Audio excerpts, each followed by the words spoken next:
పరిశుద్ధుడా, ప్రేమగల తండ్రి, దయగల దేవా, నీ శ్రేష్టమైన ఘనమైన పరిశుద్ధ నామానికి మా నిండు కృతజ్ఞత వందనములు చెల్లిస్తూ ఈ సరికొత్త నూతన సంవత్సరంలో నూతనమైనటువంటి శక్తివంతమైనటువంటి సందేశము ద్వారా దేవుని మర్మాలను మేము అర్థం చేసుకోవడానికి వాక్యపు వెలుగులోనికి మేము ప్రయాణిస్తూ ఉండగా నీ స్వరాన్ని వినిపిస్తూ ఆ దైవికమైనటువంటి ఆశీస్సుల ద్వారా మేము స్వస్థత, సమాధానము, ఆరోగ్యమును నీ సందేశము వినుచు ఉండగానే ప్రభా మేము దీవించబడులాగున సహాయం చేయగలరంటూ యేసు నామమున వేడుకుంటున్నాము తండ్రి, ఆమేన్. దయచేసి కూర్చుందా.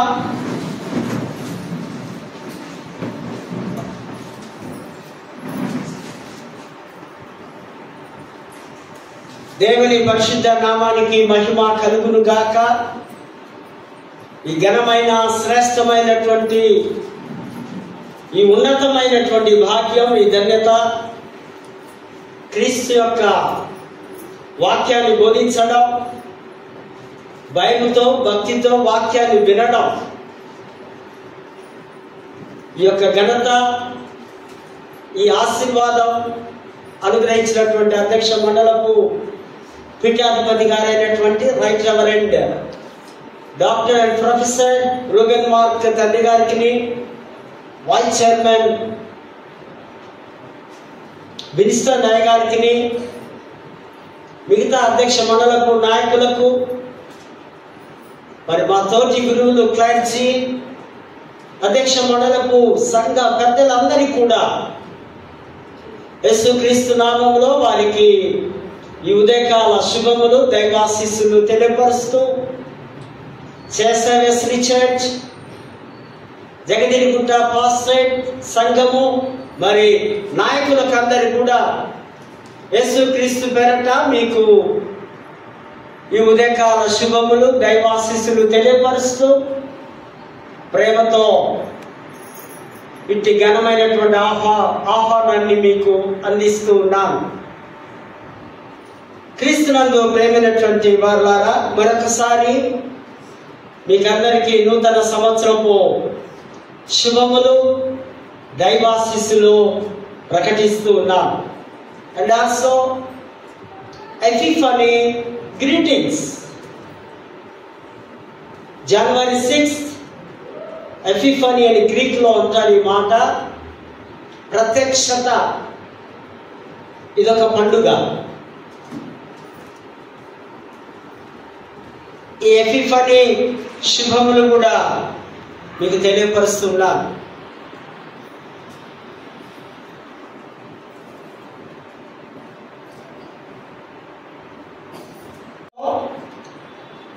జనవరి 6 క్రిస్టమస్ కొన్ని దేశాలే. కారణం ఏంటంటే జ్ఞానులు వచ్చి ఈ దినమే బాలయేసును చూసి ఉన్నారని, ఆ యేసు యొక్క ప్రత్యక్షత లోకానికి వచ్చింది అని కొందరి పండితుల అభిప్రాయం. ప్రత్యక్షత, దేవుడు నరావతారి అయి యేసునందు ప్రత్యక్షత పరచబడమే ఎపిఫనీ. ఇది సూర్యుడు మేఘాల్లో నుంచి వస్తున్నట్టుగా, మేఘాల మధ్యలో నుంచి వస్తున్నట్టుగా, బయటికి రాగానే సూర్యుని యొక్క తేజస్సు ప్రకాశించిన విధముగా,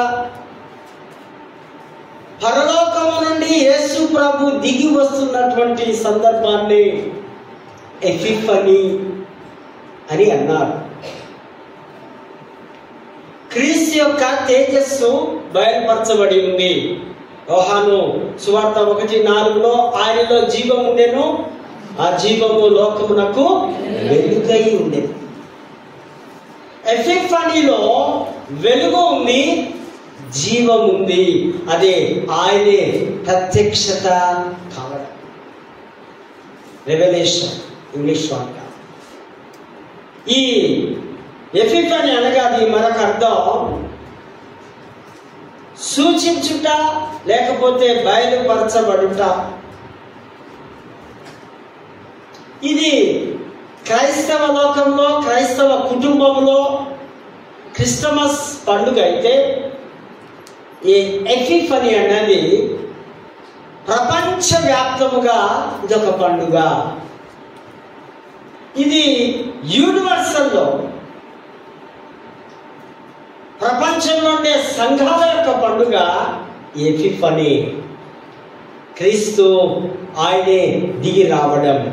ఈ పండుగలో 3 అంశాలు, 3 మాటలు మనం చూస్తాం. మొదటిగా నెంబర్ 1 దైవ ప్రత్యక్షత. అపోస్తలుల కార్యం 10వ అధ్యాయం 36వ వచనములో దేవుడు యేసునందు ప్రత్యక్షత కావడం అని పౌలు అక్కడ రాస్తారు.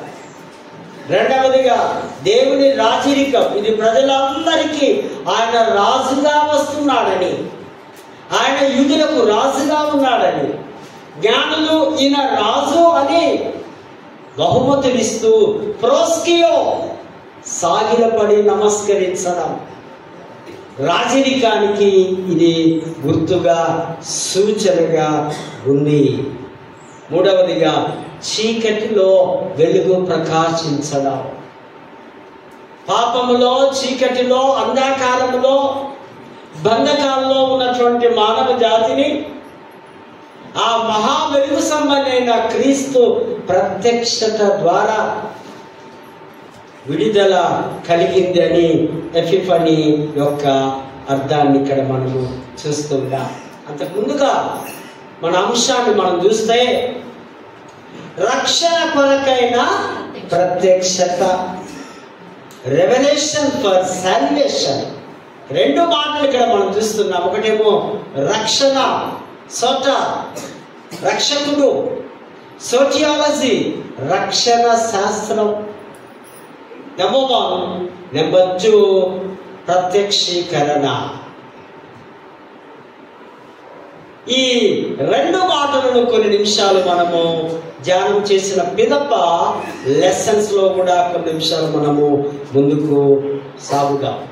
రక్షణ గురించి మాట్లాడితే రక్షణ 2 విధాలు. 1 భౌతికపరమైన రక్షణ, 2 ఆత్మీయపరమైన రక్షణ. భౌతికపరమైన రక్షణ అంటే ఫర్ ఎగ్జాంపుల్ ఈ బాడీకి ఒక రోగం వస్తుంది. ఈ బాడీని మళ్ళీ తిరిగి మనము సరి చేసుకోవాలి, మన కంట్రోల్లో ఉంచుకోవాలంటే మనము డాక్టర్స్ దగ్గరికి వెళితే, లేదు ఒకడు బావిలో పడ్డాడు పిల్లగాడు, మనము లేదా ఈత వచ్చినవా, లేదా ఈ మధ్యకాలంలో మనం చూస్తాం వరదలు వచ్చినప్పుడు ట్రైన్డ్ గజ ఈతగాళ్ళు వెళ్ళి వారి బోట్స్లో వెళ్ళి కాపాడు, వారిని రక్షకుడు అని పిలుస్తున్నారు. మనకుంది డిఫెన్స్, మిలిటరీ ఉందా? మిలిటరీ ఏం చేస్తారు?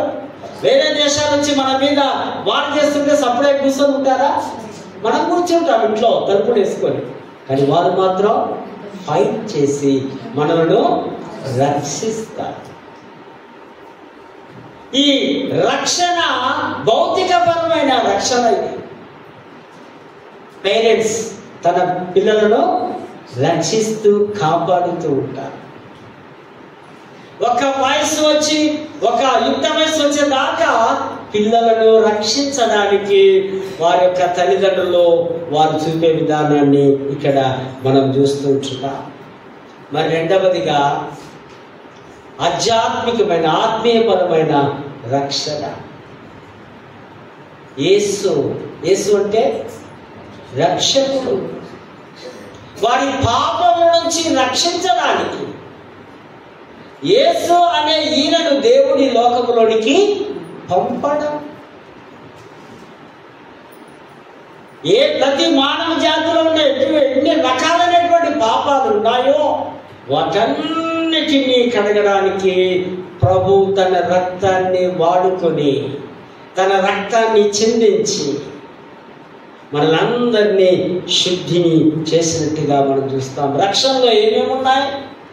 రక్షణలో కృప ఉంది, రక్షణలో సమాధానం ఉంది, రక్షణలో సంతోషం ఉంది, రక్షణలో దయ ఉంది. మొదటిగా ఆయన ఈ యొక్క లక్షణాలు కలిగి ఉన్నవాడు యేసు కనుక ఆయన మానవ జాతిని అంతటిని రక్షించినట్టుగా మనం చూస్తూ ఉన్నాం. రక్షణ అంటే భద్రపరచడం, రక్షణ అంటే కాపాడడం, రక్షణ అంటే విరిగిపోయిన వాటిని తిరిగి కలపడం.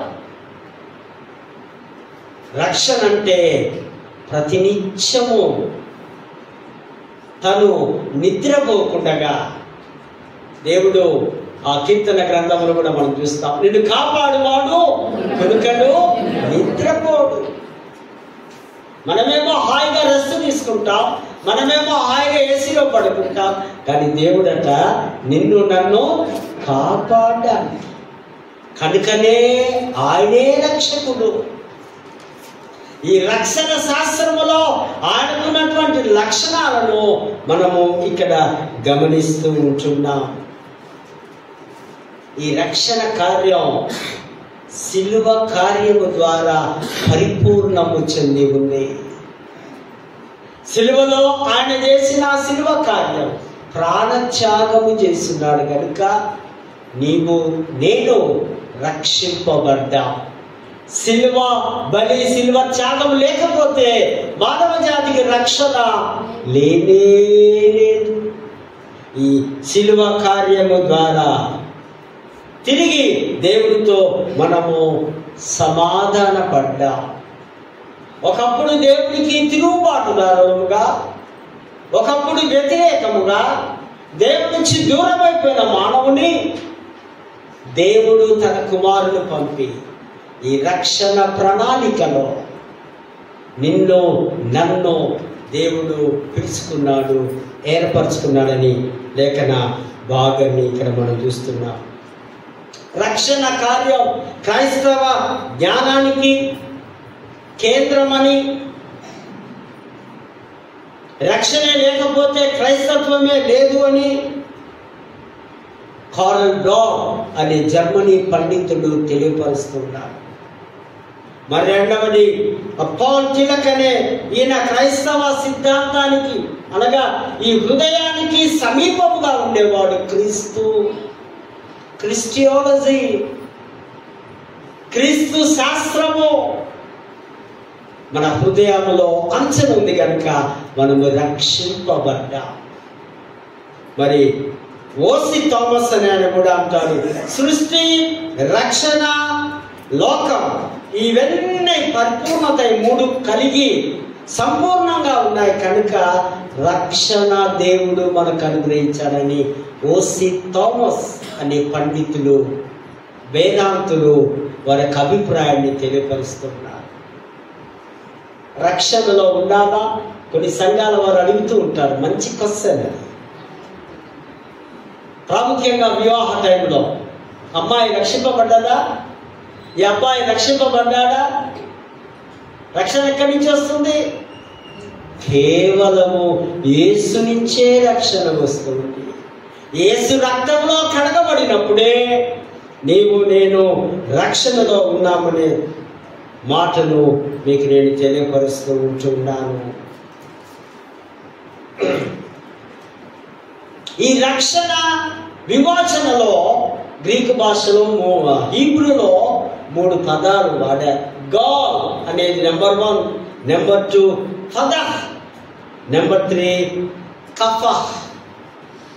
హీబ్రూ పదాలంతా లాస్ట్ చివరిలో సౌండ్ వస్తూ ఉంటారు. ఇది మనుషులు రక్షింపబడాలంటే, రక్షింపబడిన వాడు ఎవరు అంటే బాకీలు ఉండి ఒకప్పుడు ఒకరికి బాకీగా ఉన్నప్పుడు ఆ బాకీ ఉండి అమ్ముకొనిన ఆస్తిని తిరిగి పొందుకోవడమే గాల్ అనే పదం వాడారు. నీ బాకీలు కొట్టివేయబడ్డాయి, నీ ఆస్తులను నీ సంపదను తిరిగి నీవు పొందుకున్నావు. దీని ఏమంటున్నావు అంటే నెంబర్ 1గా గాల్ అంటున్నావు. నెంబర్ 2 మాట, ఒకరు బంధకాల్లో బానిసలుగా ఉన్నవారిని సొమ్ము చెల్లించి విడిపించే సందర్భంలో పదహ్ అనే మాటలు వాడారు. నిన్ను గిరి పెట్టినప్పుడు నిన్ను విడిపించడం. కొన్ని జనరల్గా మన వస్తువులు బంగారు మరొకటి ఏదైనా పేపర్స్ పైసలు కావాలనుకున్నప్పుడు పెడుతూ ఉంటాం. ఆ విధంగా నీవు ఆ పాపం అనే చీకటిలో బంధకాల్లో ఉన్నప్పుడు వెల చెల్లించి యేసుక్రీస్తు యొక్క రక్తము ఆయన మనము ఎన్ని లక్షల కోట్లు పెట్టి కొన్నాడు మనందరినీ సైతాను చేతిలో నుంచి విడిపించారు. దాని పద అనే పదాన్ని వాడుతున్నారు. నెంబర్ 3 పాప పరిహారం అనే భావంతో కఫక్ పాపములో ఉన్నప్పుడు కొన్నిసార్లు కొన్ని తప్పులు చేస్తే గ్రామాల్లో ఏం చేస్తారు, పంచాయతీలు పెట్టి ఇన్ని పైసలు దుర్మానం వేయడం, లేదా ఏదైనా చెడ్డ సంబంధాలతో ఉన్నప్పుడు ఆ నష్టపరిహారం ఇవ్వడం. దాని ఇక్కడ కఫ అనే మాటను సూచిస్తుంది. బానిసను విడిపించడానికి కొన్ని సందర్భంలో మరి ఇంకొక మాట కూడా గ్రీకులో వాడారు. లుట్రో అంటే విడిపించుట, టు రిలీజ్. ఈ మాటను ఇక్కడ మనము జ్ఞాపకము చేస్తూ ఉంటున్నాం. 16, 18 and 19 అక్కడ సినెట్ ఆఫ్ డోర్ అనే ఒక పట్టణం, ఆ ప్రాంతంలో ఒక సభ జరిగింది. ఆ సభలో అంశం ఏంటంటే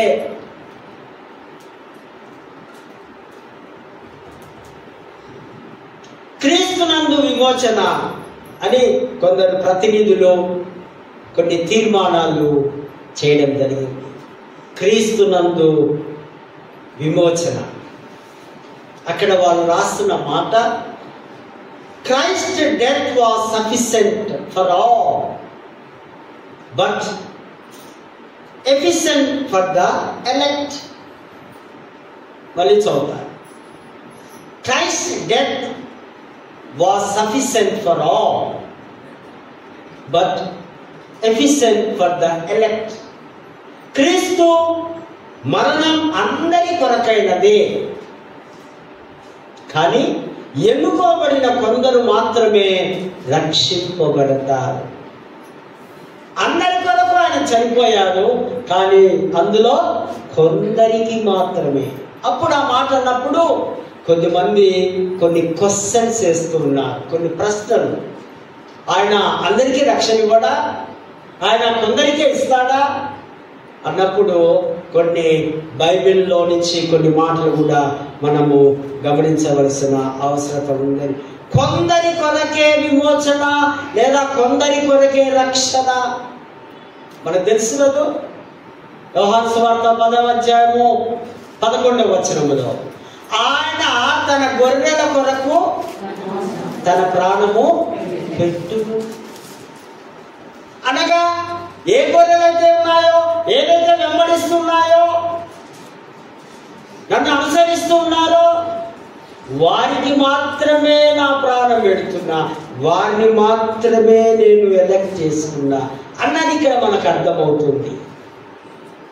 రెండవది ఇక్కడ మనం చూస్తే అందరి కొరకైన విమోచన, అందరి కొరకు ఆయన చనిపోయాడు అని మార్కు సువార్త 14:24లో ఆయన అనేకుల కొరకు, పాపుల కొరకు ఆయన సిలువలో మరణించాడు. అక్కడేమో తన గొర్రెల కొరకు, ఇక్కడేమో అందరి కొరకు, పాపుల కొరకు. ఈ వేదాంతులు అటు మాట్లాడుతున్నారు, ఇటు మాట్లాడుతున్నారు.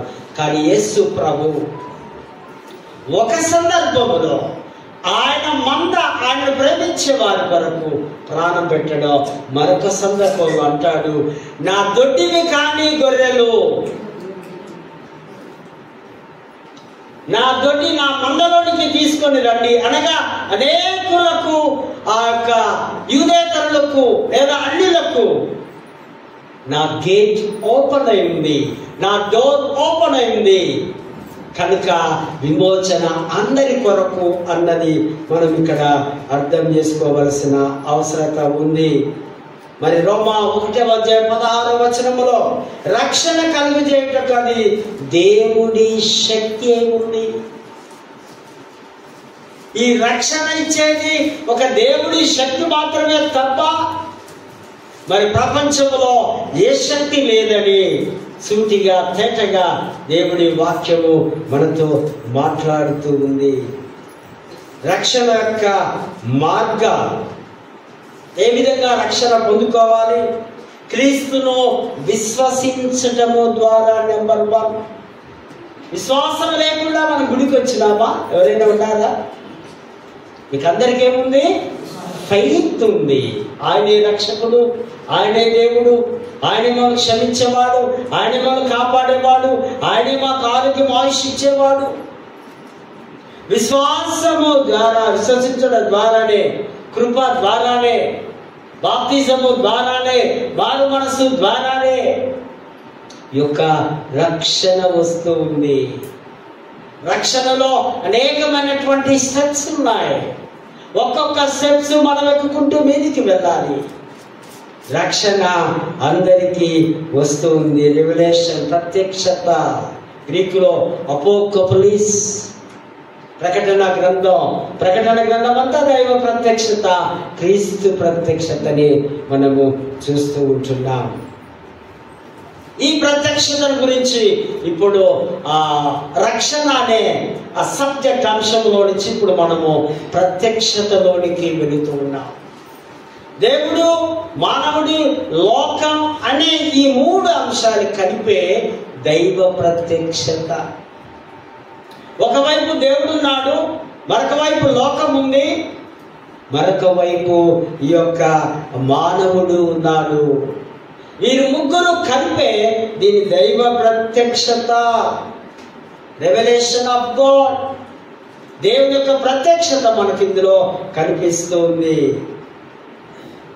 దైవ ప్రత్యక్షతలో దేవునికి మానవుడికి గల సంబంధం ఉంది. దేవుడు మానవుని కలిగజేసినది ఆయనతో సైక్యపరచుకోవడానికి, ఆయనతో కలిసి ఉండడానికి, ఆయనను తిరిగి తన నివాసంలోనికి పిలుచుకోవడానికి. దేవుడికి మానవుడికి ఒక మంచి లింక్, సంబంధం కలిగి ఉన్నారు ఈ ప్రత్యక్షతలో. ఈ ప్రత్యక్షతలో దేవుని యొక్క స్వభావం, నేచర్, క్యారెక్టర్, ఆయన వాస్తవికత, ఆయన యొక్క గొప్పతనము, ఆయన మంచితనము మనకు కనిపిస్తూ ఉంది. దైవ ప్రత్యక్షత ఇది మర్మముతో కూడినది, ఇది జ్ఞానముతో కూడినది. దేవుడు ఆత్మస్వరూపి గనుక మనము ఆ శరీరంగా దేవుణ్ణి, క్రీస్తుని చూడలేము. మనము చూడలేము కనుకనే తన ప్రియకుమారుడైన యేసును ఒక నరావతారిగా, ఒక మానవుడిగా, ఒక సాధారణ వ్యక్తిగా ఈ లోకానికి ఆయన పంపించి ఉన్నాడు. దేవుని ప్రత్యక్షతలో 4 విధాలు ఉన్నాయి, 4 రకాలు ఉన్నాయి. బాగా వినాలి ఇది. It is depth theology. Qualified అయ్యాను, థియాలజీ చదివిన అయ్యాను వచ్చినప్పుడే జ్ఞానాన్ని పొందుకోవాలి, నేర్చుకోవాలి. నెంబర్ 1 సాధారణ ప్రత్యక్షత, it's general common. Number 2 special, ప్రత్యేకమైన ప్రత్యక్షత. నెంబర్ 3 కొనసాగుతున్న ప్రత్యక్షత. నెంబర్ 4 అంతిమ లేదా కడమ, ఫైనల్. 4 రకాలైనటువంటి ప్రత్యక్షతలు యేసు ప్రభు ద్వారా మనము పొందుకొని చూస్తూ ఉంటున్నాం. జనరల్ రెవల్యూషన్, సాధారణ ప్రత్యక్షత ఎక్కడ మనకు కనిపిస్తుంది? ప్రకృతి ద్వారా కదండి, చరిత్ర ద్వారా, మానవ మనసాక్షి ద్వారా సారథిక ప్రత్యక్షత మనకు కలుగుతుంది. ప్రకృతిని చూస్తే అమ్మో దేవుడు ఉన్నాడు, అమ్మో ఆ పండ్లను, అడవిలో ఉన్నటువంటి ఆ ఫ్రూట్స్ కానివ్వండి, ఆ నీళ్ళను కానివ్వండి, ఆ చరిత్రలో ఇవన్నీ చూస్తే మనకు దేవుడు కనిపిస్తున్నాడు, దేవుడు వినిపిస్తున్నాడు. మనం చూస్తాం కీర్తన 19వ కీర్తన 1వ వచనములోనే ఆకాశములు దేవుని మహిమను వివరించుచున్నవి, ప్రచురపరచుచున్నవి. మరి అదేవిధంగా అంతరిక్షము ఆయన చేత పనిని ప్రచురపరచుచున్నవి. ఆకాశములంట, అంతరిక్షములు, సృష్టిలో ఉన్న ప్రతిదీ కూడా దేవుని మహిమపరచ. ఇది ప్రకృతి ద్వారా దేవుడు ఇస్తున్నటువంటి యొక్క ప్రత్యక్షత. అదేవిధంగా ఇందులో థియాలజీలో ఇదొక లింక్, ఇదొక భాగం. ఈ యొక్క రెవల్యూషన్, దైవ ప్రత్యక్షత. నేచురల్ థియాలజీ అనగా సాధారణమైనటువంటి ఈ థియాలజీ వేదాంతంలో ప్రకృతిని చూసి మానవుడు దేవుణ్ణి ప్రేమిస్తూ దేవునికి లోబడతాడు, దేవుని జ్ఞానాన్ని గురించి తెలుసుకుంటాడు, దేవుని యొక్క శక్తిని అర్థం చేసుకుంటాడని 12th century థామస్ ఎక్వినాస్ అనే యొక్క వేదాంతి పండితుడు రాస్తూ ఉన్నాడు. ప్రకృతిని చూస్తేనే నీకు దేవుడి జ్ఞానము అర్థమవుతుంది అని ఆయన తన యొక్క బుక్స్ లో రాస్తున్నట్టుగా మనము చూస్తాం. కనుక ఇది సాధారణ ప్రత్యక్షత. నెంబర్ 2 స్పెషల్ ప్రత్యక్షత. ఒక ప్రత్యేకమైన ప్రత్యక్షత. ఆయా కాలాన్ని బట్టి, ఆయా సమయాన్ని బట్టి, ఆయా ప్రాంతాలను బట్టి, ఆయా వ్యక్తులను బట్టి దేవుడు కనపడటం. చదువుకున్నాం కదా ఫస్ట్ లెసన్లో. మోషేకు ప్రత్యేకముగా ఆయన కనపడడం, ఆయన స్వరాన్ని వినిపించడం. అదేవిధంగా మనకు తెలుసు ఎవరైనా పౌలు కూడా ఒక స్పెషల్ ప్రత్యక్షత. ఆయన స్వరము ద్వారా దేవుడు ప్రత్యేకమైనటువంటి ఆ యొక్క సమయాల్లో తనకు తానుగా ఆయన బయలుపరుచుకోవడం. ఇట్స్ కాల్డ్ స్పెషల్ రెవల్యూషన్ అంటున్నాం. దీని ప్రత్యేకమైనటువంటి ఒక వ్యక్తికి ఒక స్వస్థత ఇచ్చినాడు అనుకోండి.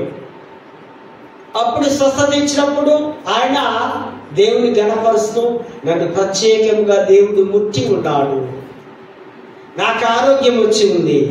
పరిశుద్ధ గ్రంథంలో అనేకులు కూడా ఆ స్వస్థత పొందిన వారి సాక్ష్యాలు మనం చూస్తాం కదా. హిజ్కియా రాజు ఆయన ప్రార్థన చేసినప్పుడు వెంటనే దేవుడు ఒక స్పెషల్ హీలింగ్, ఆయన ప్రత్యక్షతలో ఒక ప్రత్యేకమైన ఆ యొక్క స్వస్థతను ఇస్తున్నట్టుగా మనము చూస్తూ ఉంటున్నాం.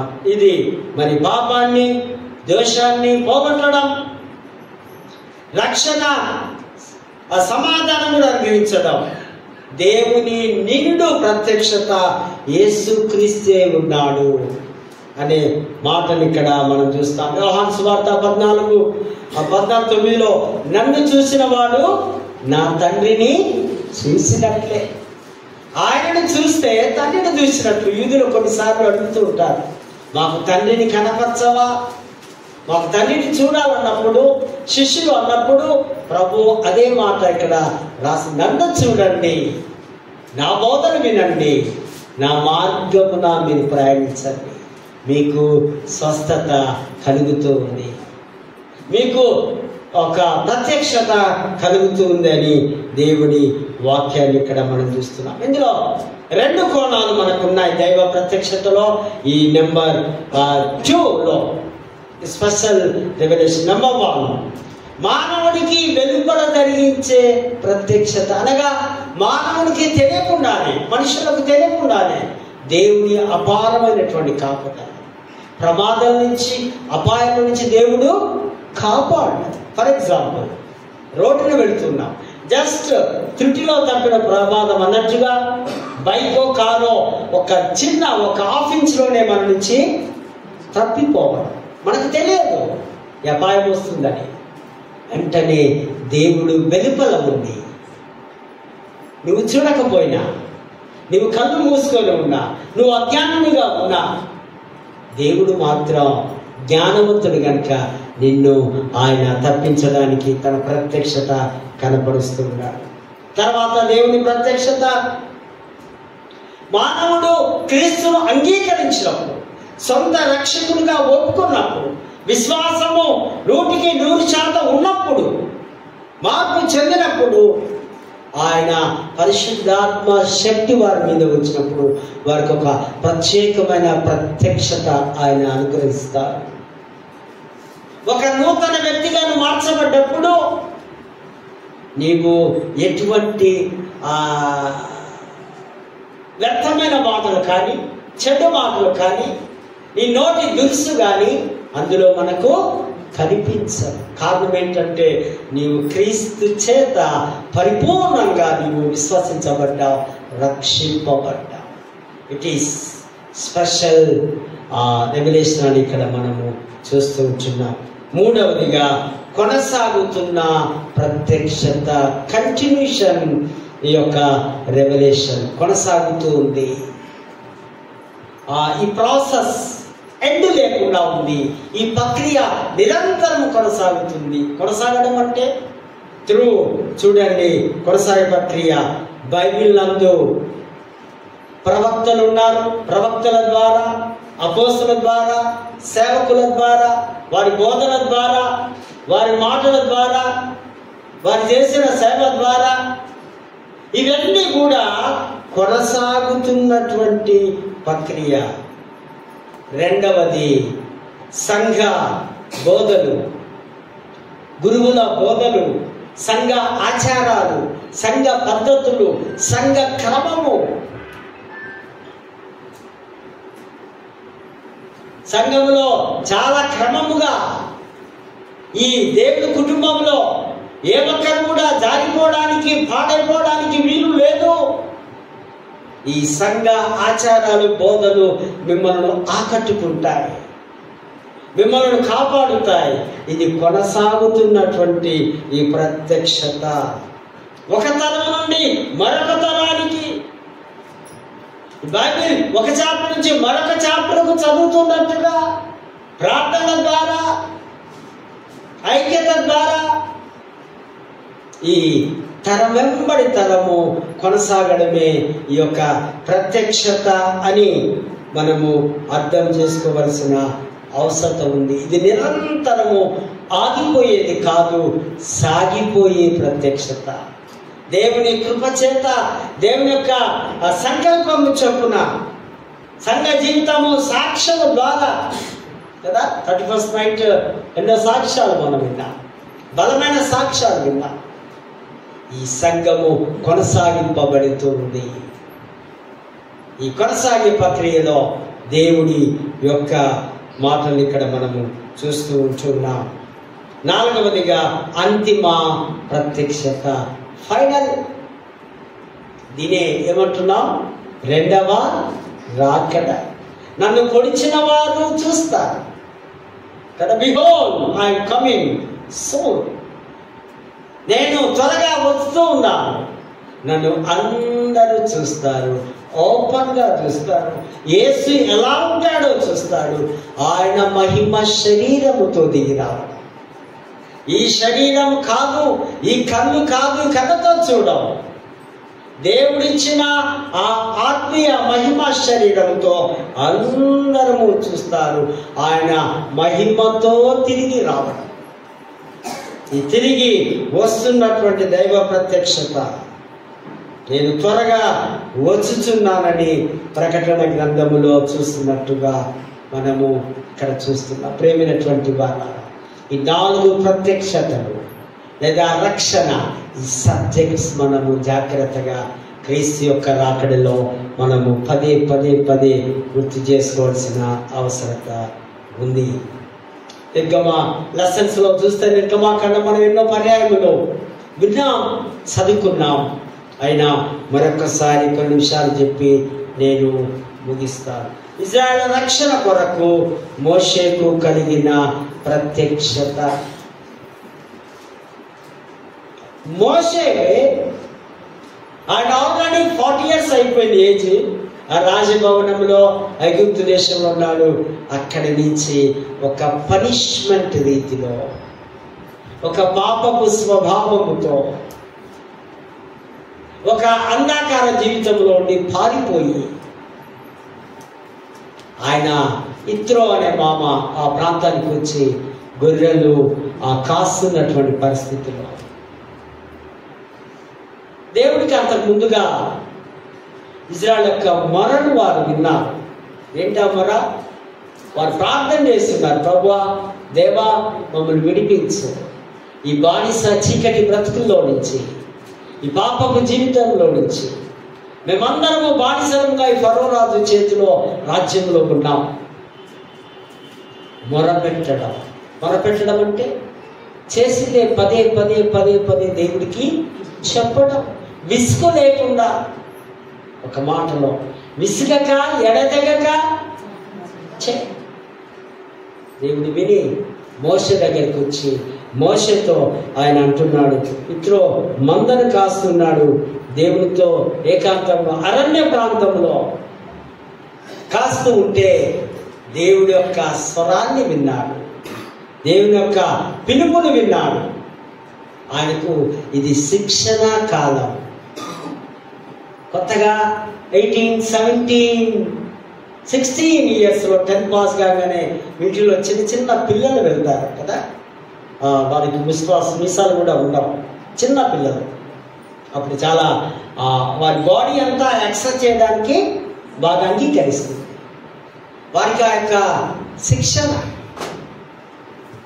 క్రమశిక్షణ ఇస్తున్నాడు మోషేకు. మోషేను ఒక విధంగా దేవుడు బెత్తం పెట్టుకొని శిక్షిస్తున్నాడు.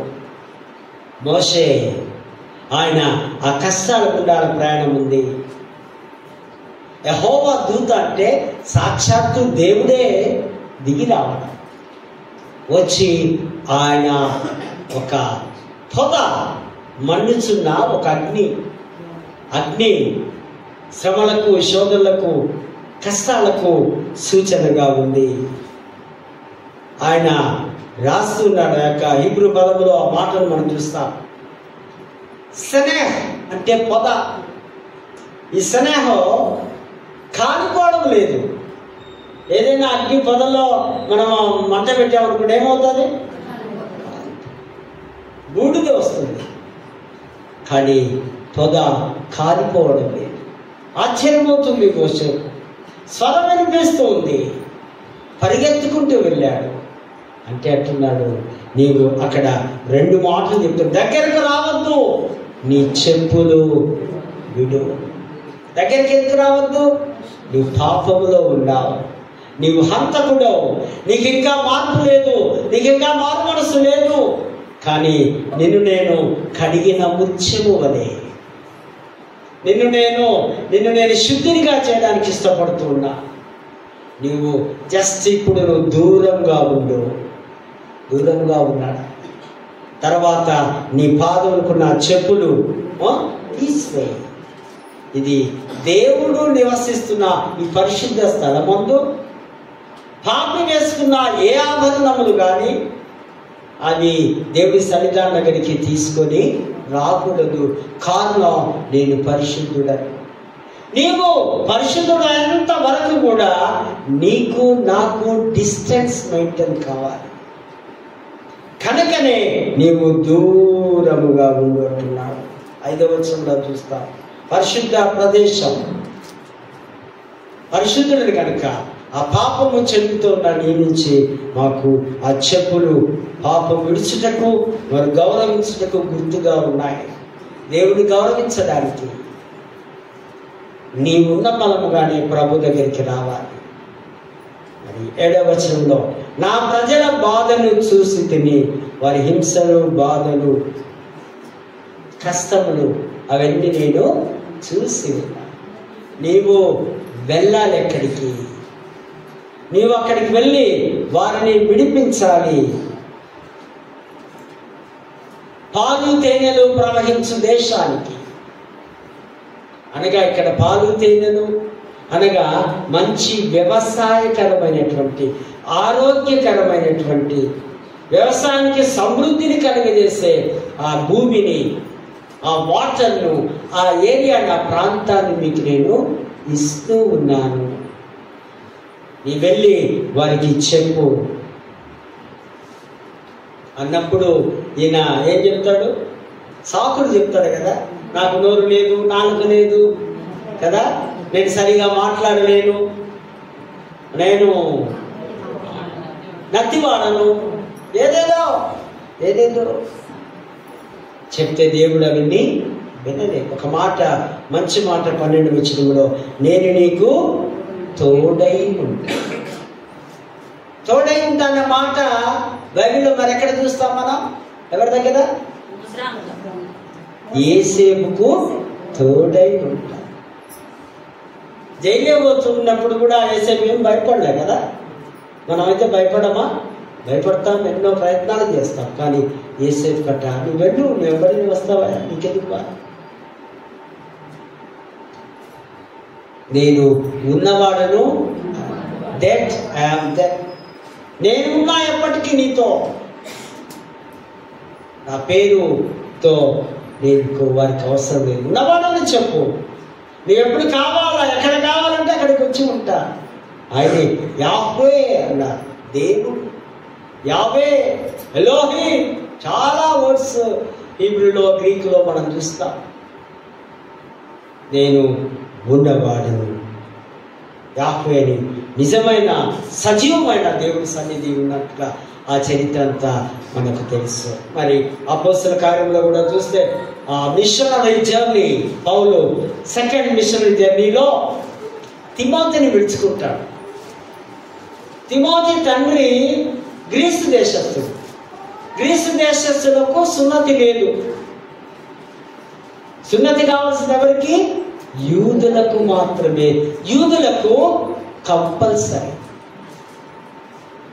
ఎట్టి పరిస్థితిలో సున్నతి అనే సంస్కారము కావలసిందే. కనుకనే యేసు ప్రభుకు ఎన్నో రోజున?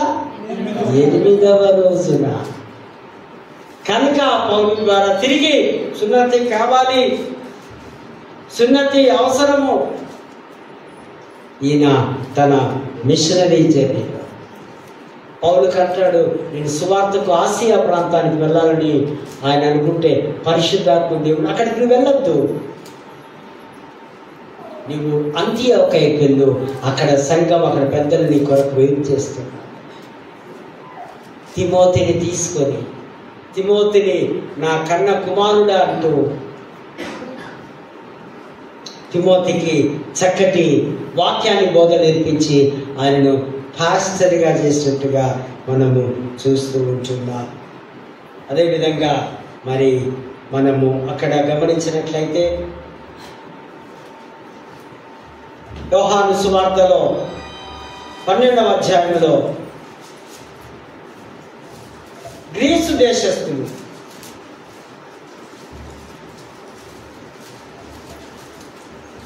ఒక పస్కా పండుగకు, ఆ పండుగ దినం పస్కా, గ్రీసు దేశస్థులు వస్తే వారి హృదయంలో ఒక ఆశ కలిగింది. ఏంటట? యేసును మేము చూడాలని ఫిలిప్పు దగ్గరకు వచ్చి రిక్వెస్ట్ పెట్టారు. ఫిలిప్పు ఆంధ్రయ్య దగ్గరికి వెళ్ళి చెప్తాడు, ఈ చైన్స్ ఇస్తాం, ఈ సైకిల్స్ ఇస్తాం, డైరెక్ట్గా వెళ్ళలేదు. ఆంధ్రయ్య ఫిలిప్పు వెళ్ళి యేసుకు చెప్పాడు. యేసును చూడాలని కొత్త సంవత్సరం నీకు ఆశ ఉందా? మరొకరి లూకాసు వార్త 19వ అధ్యాయం కూడా ఒకటి చూస్తాం. ఎవరైనా పుట్టి జక్కయ్య యేసును చూడాలని ఆశ ఉన్నప్పుడు మేడి చెట్టు కాదు, పెద్ద 50 అంతస్తులున్న బిల్డింగ్ కూడా మనము ఎక్కుతాం. యేసును చూడగోరాలని ఆశ కలిగి ఆ పండుగకు ఈ యూదేతరులు, ఈ అన్యులు ప్రభు దగ్గరికి రావడం, ప్రభు ఒక మాటల్లో, బోధల్లో విశ్వాసం ఉంచడం, క్రీస్తు ఆయన చెప్తున్నటువంటి మాటలు ఇక్కడ మనం గ్రీసు దేశస్థులు చూడాలని ఎంతగానో ఆశపడితే దేవుడు వారిని చాలా అద్భుతంగా గణపరుస్తున్నట్టుగా మనము చూస్తూ ఉంటున్నాం. అందుకే మనుష్య కుమారుడు మహిమ పొందవలసిన గడియ వచ్చి ఉంది. మనుష్య కుమారుడు సిలువని వెక్కే సమయం వచ్చి ఉంది. మహిమ అంటే ఇక్కడ సిలువ, మహిమ అంటే శ్రమ. నా టైం దగ్గర పడింది. మీకు అర్థమవుతుందా? గోధుమ గింజ భూమిలో పడి చనిపోతేనే కానీ అది జీవము పొందదు, దానికి జీవము రాదు. ఈ మనుష్య కుమారుడు చనిపోవలసిన అవసరత ఉంది. నేను మహిమ పొందవలసిన అవసరత ఉంది అంటూ 24వ వచనములో గోధుమ గింజ భూమిలో పడి చావాలి. నీ పాపమును నీవు సమాధి చేయాలి, నీ క్యారెక్టర్ నువ్వు సమాధి చేయాలి. తర్వాత ఒక నూతనమైనటువంటి సరికొత్త ప్రత్యక్షతలో నీవు జీవించగలవు. అదే ప్రభు అంటున్నాడు, ఎవడైనా 25వ వచనంలో తన ప్రాణమును ప్రేమించువాడు దానిని పోగొట్టుకొని. అందరికీ ఇష్టమే కదా ప్రాణం. అతనికి భక్తుడు రాస్తున్నాడు, ఆయనకి ఇష్టం లేదా? ఆయనను కొన్నిసార్లు ఆ యూదులు కొట్టాలని తన్నుతున్నప్పుడు దాక్కుని ఉన్న పరిస్థితులు లేవా? శిష్యులందరూ వెళ్ళిపోయినటువంటి స్థితి లేదా? యేసు కొరకు నీ ప్రాణం త్యాగం చేయి. మిషనరీస్, మన ఇండియాలో ఉన్న మిషనరీస్ చాలామంది చాలా ప్రాంతాల్లో వేరే స్టేట్స్లో దేవుని కొరకు స్త్రీలు పురుషులు వారు ప్రాణం పెట్టడానికి సిద్ధంగా ఉన్నారు. కొన్ని వీడియోస్ చూశారు. చాలా భయంకరమైనటువంటి మిజోరాం ఆ ప్రాంతంలో మరి ఈ విధంగా ఘోరంగా ప్రాణం పెట్టినట్టుగా మనం చూస్తూ ఉంటున్నాం. ప్రాణం దేశించువాడు నిత్య జీవము పొందును. యేసుప్రభు యొక్క మాటలు, యేసుప్రభు యొక్క బోధలు చాలా కష్టమైనవిగా మనకు కనిపిస్తూ ఉన్నాయి. ప్రాణం పెడితే, నీ ప్రాణాన్ని ద్వేషిస్తే నీవు నిత్య జీవములోనికి వెళతావు. ప్రభు దగ్గర చిరకాలము జీవించడానికి ప్రభు నీకు అటువంటి యొక్క ధన్యతనివ్వగలడు. క్రీస్తునందు ప్రేమైన వారు, ఈ నూతన సంవత్సరంలో, నూతన మాసంలో వాగ్దానాలు తీసుకున్న నీవు నేను సరికొత్త జీవితం జీవించడానికి, మనస్సు మార్చబడడానికి, సీతాకొక చిలుక వలె దశల వారీగా మార్చుతూ ప్రభువును పరిపూర్ణంగా అంగీకరిద్దాం. ఆయనే రక్షకుడు, ఆయనే దేవుడు, ఆయన తప్ప వేరే ఆప్షన్ మనకు లేదు. కనుక ఈ సమయం అంటే ఒక తీర్మానం తీసుకొని సిలువ వైపు చూస్తాం. సిలువే నాకు శరణ్యం, సిలువే నాకు దిక్కు, ఆయనే కావాలని తీర్మానించుకుందాం. అటువంటి కృప, పరిశుద్ధాత్మ నడిపింపు, దైవాశీస్సులు మనకందరికీ అనుగ్రహించుగాక. ప్రార్థించడము. ప్రేమగల తండ్రి, నీ పరిశుద్ధ వాక్కును మేము విన్నాం. మా హృదయాలు తెరవబడాలి. రాతి లాంటి గుండె, మొండి బారిపోయినటువంటి గుండె, ఈ మనస్సును ప్రభువా నీ శక్తి చేతనే మార్చగలరు. ఈ నూతన సంవత్సరంలో నూతనమైన వారముగా, నూతన సృష్టిగా, మా శత్రువుల కొరకు మేము ప్రేమించేవారుగా, మా శత్రువుల కొరకు మేము ప్రార్థించేవారుగా, అటువంటి మనస్సును మాకు అనుగ్రహిస్తాం. చేరవచ్చిన ప్రేమికులందరినీ మరొక పర్యాయము మీరు ఆశీర్వదించగలరంటూ యేసు నామమున వేడుకుంటున్నాము తండ్రి.